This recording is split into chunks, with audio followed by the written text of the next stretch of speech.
Hello నమస్తే అండి. నేను doctor Greeshma, fertility consultant 49 fertility centre Kukatpally.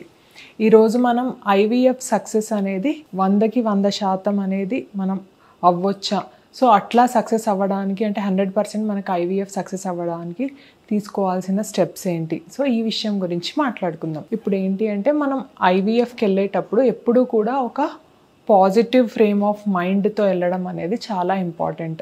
So మనం ఎంత పాజిటివ్గా ఉంటే మన బాడీలో కూడా మనకు ఆ హార్మోన్స్, గుడ్ హార్మోన్స్ అనేవి రిలీజ్ అయ్యి మనకు అంత బెనిఫిట్ అనేది అవుతుందన్నమాట. ఇంకా మనకి అట్లానే స్ట్రెస్ అనేది తగ్గించుకోవాలన్నమాట. పాజిటివ్ మన frame of mind with stress free environment అనేది చాలా ఇంపార్టెంట్ మనకి ఐవీఎఫ్ అనేది సక్సెస్ అవ్వడంలో.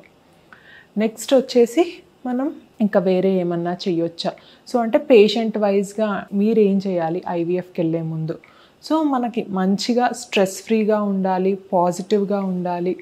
అట్లానే మనకి లైఫ్ స్టైల్ చేంజెస్ అన్నమాట. మనకి డైట్ విషయంలో కానీ, ఎక్సర్సైజ్ విషయంలో కానీ, సో అట్లా బాడీ అంటే వెయిట్ విషయంలో కానీ కొన్ని చేంజెస్ అనేవి చేసుకోవాలన్నమాట ఐవీఎఫ్కి వెళ్ళే ముందు. సో హెల్దీ డైట్ తీసుకోవడం అనేది ఇంపార్టెంట్. సో చాలామంది హెల్దీ డైట్ అనగానే ఇంకేదో సెపరేట్ డైట్ ఉంటుంది ఐవీఎఫ్ సక్సెస్ అవ్వడానికి అని అనుకుంటారు. సో అట్లా కాకుండా మనం తీసుకునే డైట్లోనే, రోజువారీ డైట్లోనే న్యూట్రిషియస్ ఫుడ్ అనేది తీసుకోవాలన్నమాట.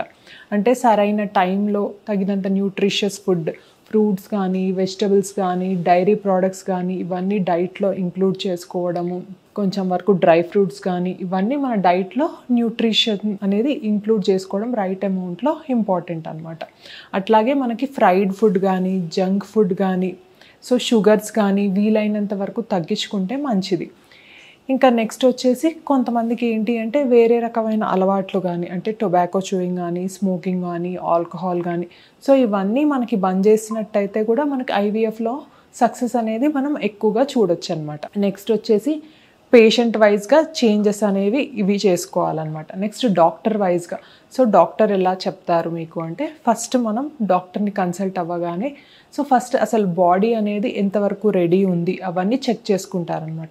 అంటే థైరాయిడ్ కానీ, లేకపోతే బీపీ ఉంటే ఎంతవరకు కంట్రోల్లో ఉంది, షుగర్ ఉంటే ఎంతవరకు కంట్రోల్లో ఉంది, సో వేరే హార్మోన్స్ అన్నీ నార్మల్గా ఉన్నాయా లేదా, సో ఇవన్నీ మనం చెక్ చేసుకొని ఇవన్నీ నార్మలైజ్ చేసుకోవడం అనేది చాలా ఇంపార్టెంట్ అనమాట మనం ఐవీఎఫ్కి వెళ్ళే ముందు. అట్లాగే ప్రీ ఐవీఎఫ్ అనమాట.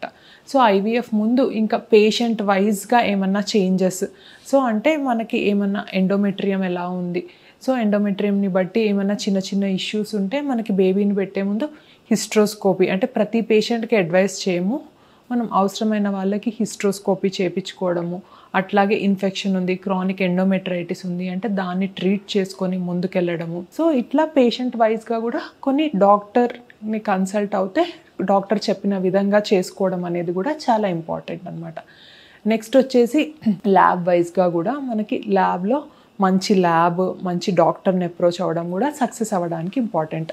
నెక్స్ట్ వచ్చేసి మనకి ఎంబ్రియో విషయానికి వస్తే మనం ఎంబ్రియో చేసుకున్నప్పుడు డే 3 కాకుండా మనకి డే 5 ఎంబ్రియో అనమాట. అంటే మనకి బయటే తెలుస్తుంది, మన బాడీలో ఎక్కించుకునే కంటే ముందే మనకు అసలు ఎంబ్రియో అనేది ఎంతవరకు పొటెన్షియల్ ఉంది గ్రోత్కి అనేది ల్యాబ్లోనే తెలుస్తుంది అనమాట. డే 5 ఎంబ్రియో ట్రాన్స్ఫర్ అనేది చేయించుకోవడం ద్వారా. నెక్స్ట్ వచ్చేసి మనకి ఫ్రోజన్ ఎంబ్రియో ట్రాన్స్ఫర్ అనమాట. సో ఈ మధ్యకాలంలో చాలా స్టడీస్ అనేవి చెప్తున్నాయి, అంటే ఎంబ్రియో అనేది మనకి ఫ్రీజ్ చేసిన తర్వాత అంటే అదే సైకిల్లో కాకుండా పికప్ అయిన సైకిల్లోనే కాకుండా తర్వాత పెట్టించుకుంటే ఫ్రోజన్ ఎంబ్రియో ట్రాన్స్ఫర్ చేయించుకుంటే సక్సెస్ అనేది చాలా ఎక్కువగా ఉంటుందన్నమాట. సో అట్లాగే మనకి ల్యాబ్ వైజ్ సక్సెస్ రేట్ ఎంత ఉంది, సో డాక్టర్ ఎక్స్పర్టీస్ అనేది ఎంత ఉంది, సో ఇవన్నీ ఆలోచించుకొని మనం ముందుకెళ్తే సక్సెస్ అనేది చాలా మెరుగుపరుచుకోవచ్చు అనమాట. ఇంకొకటి ఏంటి అంటే మనం ఎన్ని చేసినా కూడా ఒక్కొక్కసారి మనకి ఫస్ట్ సైకిల్లోనే 100% సక్సెస్ అనేది ఉండకపోవచ్చు అనమాట. అది కూడా ఇంపార్టెంట్. సో కొంతమందికి ఏంటి అంటే మనకి సరైన బేబీ అనేది అతుక్కోవడానికి కొంతమందికి ఎక్కువ సైకిల్స్ అనేవి పట్టొచ్చు. మెజారిటీ మంది ఫస్ట్ సైకిల్లో ఇవన్నీ ఆలోచించుకొని ముందుకెళ్ళినా కొంతమందికి ఏంటి అంటే సెకండ్ సైకిల్లో, థర్డ్ సైకిల్లో మనకి సక్సెస్ అనేది అందుకోవడం అనేది జరుగుతుంది. Thank you.